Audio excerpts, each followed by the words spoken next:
Χαίρετε, είμαι ο Μαρτίνος Γκέτλιχ, υπεύθυνος περιβαλλοντικών θεμάτων και πολιτικής της Ελληνικής Ορνηθολογικής Εταιρείας. Σας παρουσιάζω τη σειρά των podcast που δημιουργήσαμε στο πλαίσιο του προγράμματος Aegean LCGs.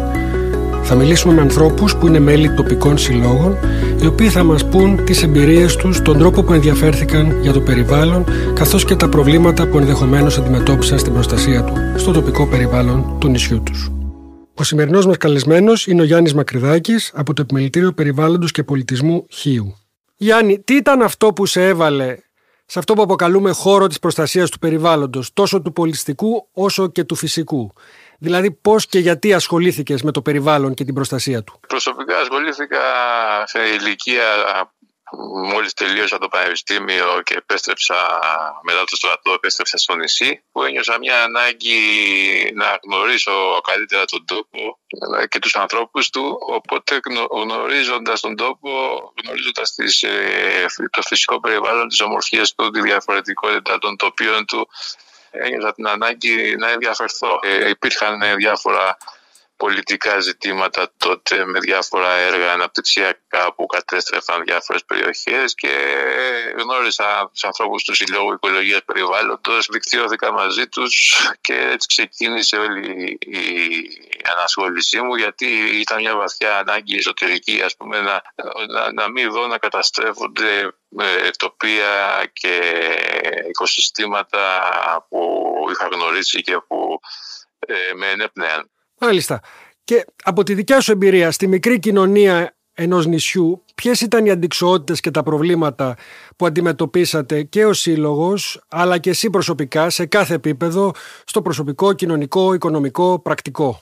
Οι αντικσοότητες είναι ίδιες παντού. Νομίζω τα προβλήματα είναι ίδια παντού. Το βασικότερο είναι ότι έρχεσαι σε σύγκρουση με προσωπικά ατομικά συμφέροντα, ότι φροντίζουν για τον τόπο, για το περιβάλλον, για το οικοσύστημα, έχουν μια αυξημένη αίσθηση, ας πούμε, υπεράσπισης των πλασμάτων που αδικούνται από την επέλαση του ανθρώπου. Ο άνθρωπος προελάβνει και εμπελάβνει με τρόπους ισοπεδωτικούς και για ατομικό συμφέρον. Οπότε εσύ, ας πούμε, δράς αλτρουιστικά και οικουμενικά, ενώ οι άλλοι γύρω σου συμπεριφέρονται ατομικιστικά. Άρα αυτό που το πρόβλημα είναι το μεγάλο, ότι βρίσκεσαι αντιμέτωπος με ανθρώπους που είναι αδίστακτοι στο θέμα του κέρδους, με ανθρώπους που εσύ δράς πολιτικά και αυτοί στρέφονται εναντίον σου προσωπικά και ατομικά, και οπότε έρχεσαι αντιμέτωπος με συκοφαντίες, με απειλές, με προσωπικές επιθέσεις.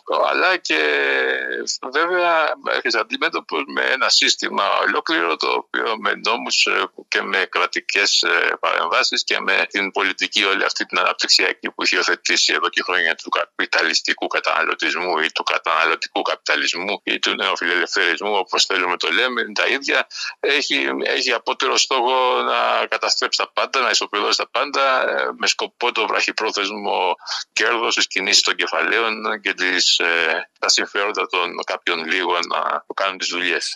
Μάλιστα. Σε σχέση τώρα με τα πουλιά, θες να μας πεις λίγα λόγια για το ποια ήταν η δική σου γνωριμία και επαφή με τα πουλιά και τι σημαίνουν για σένα στη ζωή σου και στην καθημερινότητά σου και γιατί νομίζεις ότι πρέπει να προστατευτούν? Η δική μου επαφή με τα πουλιά είναι από μικρό παιδί που μεγάλωσα σε ένα νησί, στο οποίο οι Μυτιληνοί από πάνω στο βορειότερα έλεγαν, άμα θέλαν να καταραστούν κάποιον, λέγανε γίνε πουλί και παίρνει αποτυχίο. Εδώ υπάρχει η παράδοση μεγάλη στο κυνήγι, στα ξόβεργα. Τα πουλιά υποφέρουν, παίρνουν πάνω πτυχίο. Όταν ήμουν κι εγώ αναπόφευκτα μικρός, είχα μπλέξει με διάφορους, αλλά όχι πάρα πολύ, αλλά με οικογενειακούς και κύκλους και γειτονικούς κύκλους. Είχα μπλέξει με ανθρώπους οι οποίοι συμμετείχαν σε αυτή την παράνοια της εξόντωσης των πουλιών. Την είχα δει με τα μάτια μου δηλαδή. Αυτό με βοήθησε βέβαια στο μέλλον να ενδιαφερθώ περισσότερο για τα πουλιά και να γίνω ενεργός πολίτης ενάντια στο κυνήγι, ενάντια στα ξόβεργα, ενάντια σε όλο αυτό. Και λογοτεχνικά έχω ασχοληθεί με τα πουλιά.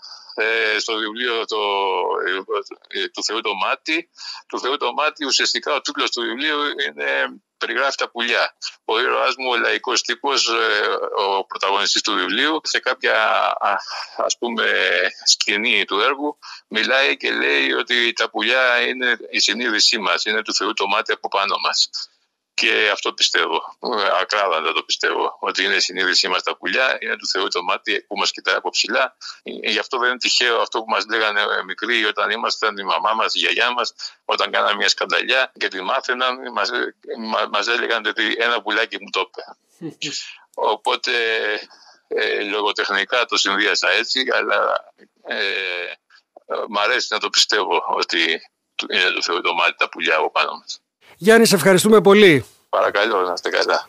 Ήταν ο Γιάννης Μακρυδάκης, λογοτέχνης και εκπρόσωπος του Επιμελητηρίου Περιβάλλοντος Χίου, Εποχή, που μας μίλησε σήμερα και τον ευχαριστούμε πολύ.